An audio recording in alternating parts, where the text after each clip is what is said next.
Big oil is in the spotlight on Capitol Hill. Leaders from the 5 major oil companies testify about the Gulf disaster. What does the oil industry have to do to make deepwater exploration safer? We'll hear from some industry insiders and analysts. Also, another day on the Gulf Coast for President Obama before he addresses the nation from the Oval Office. From the Energy News Center in Washington, D.C., this is the Energy Report with Susan McGinnis. And good afternoon. I'm Tyler Suters in for Susan McGinnis. Thanks for joining us for this Tuesday edition of the Energy Report. For the first time since the Deepwater Horizon explosion almost 2 months ago, leaders from all 5 of the major oil companies were in the very same room today discussing the Gulf disaster. Execs from BP, Chevron, ConocoPhillips, ExxonMobil, and Shell, they all testified today before the House Energy Subcommittee on Energy and Environment. After their opening statements about the tragedy of the Gulf accident and the important role oil will continue to play for the U.S. going forward, the witnesses faced contentious questioning from subcommittee members. Among them, Chairman Ed Markey. He complained about the irrelevance of the oil company's nearly identical accident response plans, commenting that, quote, "It seems like the only technology you rely on is a Xerox machine."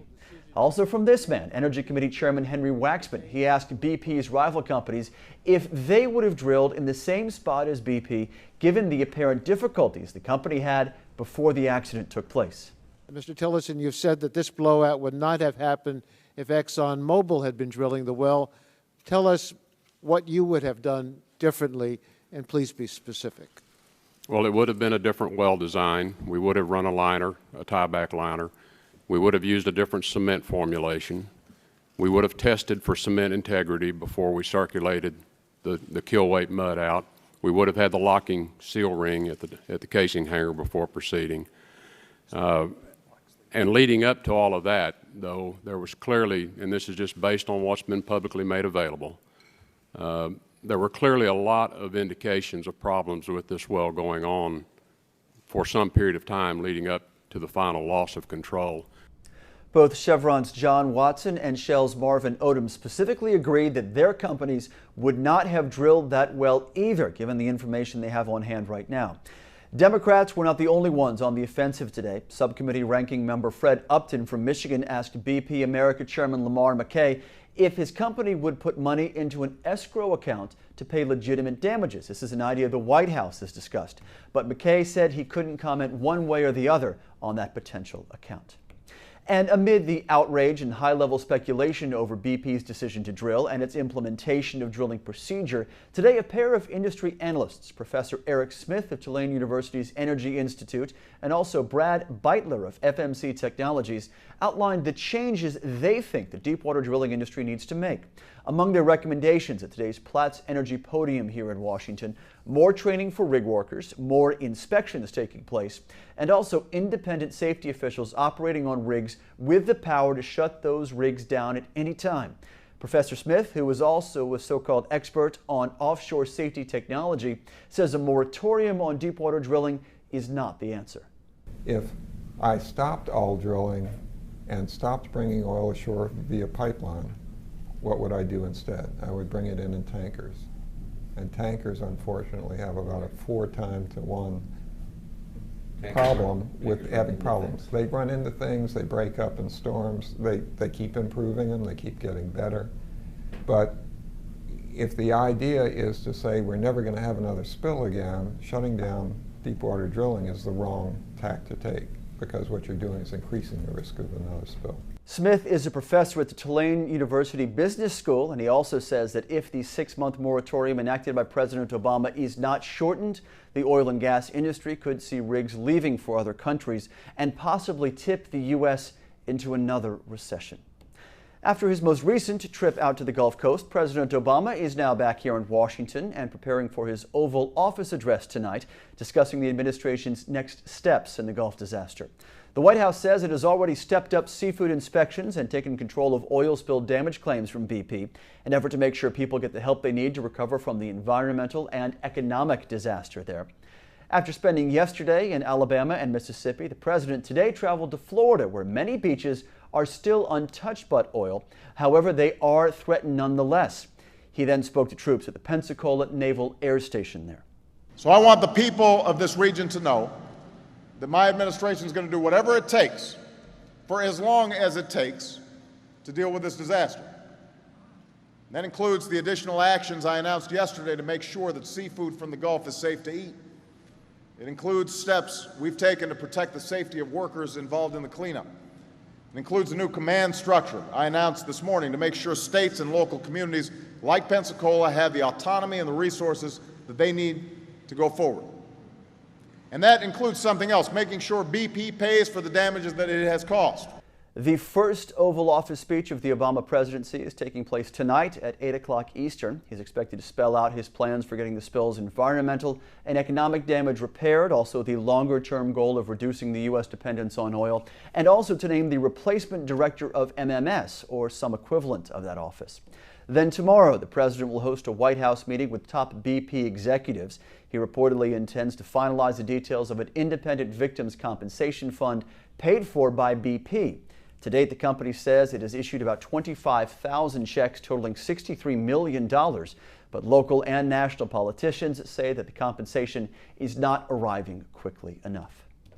A delay in the oil cleanup process today after a lightning strike started a fire on the Discoverer Enterprise. This is a ship capturing oil from the blown-out well. That fire was quickly extinguished. No one there was injured, and BP plans to resume retrieving oil sometime on Tuesday afternoon. Also, BP now has approval to start burning oil and natural gas captured from that well. The company is now busy making final preparations on the burner it will use. Elsewhere, BP has pledged to trap as much as 2.2 million gallons of oil by the end of June. The new method funnels oil from the broken wellhead to a drill rig on the surface where it would be burned off altogether. Again, that 2.2 million gallons would be per day. BP says so far it has collected 5.6 million gallons of oil through its latest containment efforts. EPA is now releasing its analysis of the Kerry-Lieberman bill. Remember, this is the long-awaited climate legislation the senators finally unveiled about a month ago. According to John Kerry and Joe Lieberman, the agency says their American Power Act will keep carbon allowance prices between $16 and $20 through 2020 and will also have what it calls a minimal impact over the long term on consumers' overall energy costs.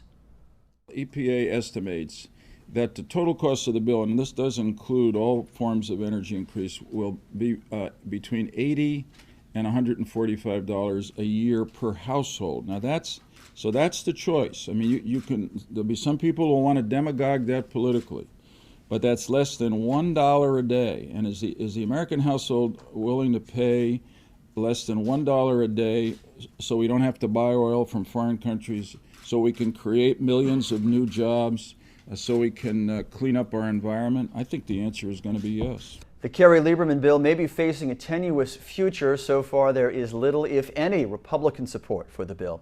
And Majority Leader Harry Reid will hold a caucus meeting on Thursday asking Democrats and independents for their ideas about upcoming clean energy or climate legislation. Startup company TerraPower now has a major funding boost from venture capital firms, $35 million to be exact, for its traveling wave reactor. The designers say this reactor can extract 40 times more energy from uranium than existing designs. And it also uses uranium-238, which is part of uranium ore that is discarded as waste when conventional nuclear fuel is made.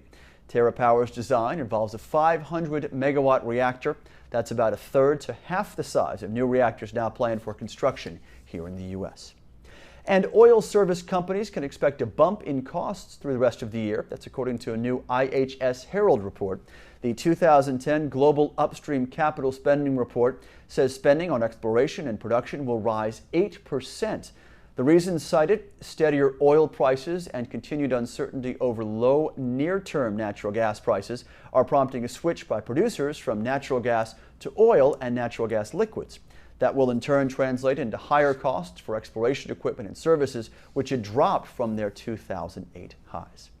After a busy day on Capitol here on this Tuesday, we'll take a look at the events coming up on Wednesday here in the nation's capital. First of all, 9 a.m. Eastern, Oxfam America is presenting a pair of panel discussions involving oil and mining booms and sustainable development. They're taking place at 1750 Massachusetts Avenue, that's in Northwest Washington. At 10 a.m. on Capitol Hill, the House Science and Technology Subcommittee on Energy and Environment is holding a hearing in the Rayburn House Office Building. The subject here, forecasting for renewable energy development. And finally, 2 different times tomorrow, the American Association for the Advancement of Science is holding Capitol Hill briefings on climate change and agriculture impacts and adaptation. The first meeting starts at 10:30 Eastern. That's in the Russell Senate Building. The other, 2 p.m. Eastern, in the Rayburn House Building. And that is this Tuesday edition of the Energy Report. Thanks for joining us here in the Energy News Center. You can reach our team here in the nation's capital anytime at this address. It's contact@cleanskies.com. You can also follow us throughout your day on Facebook and Twitter. I'm Tyler Souters. We're glad you're with us. You're watching Clean Skies News.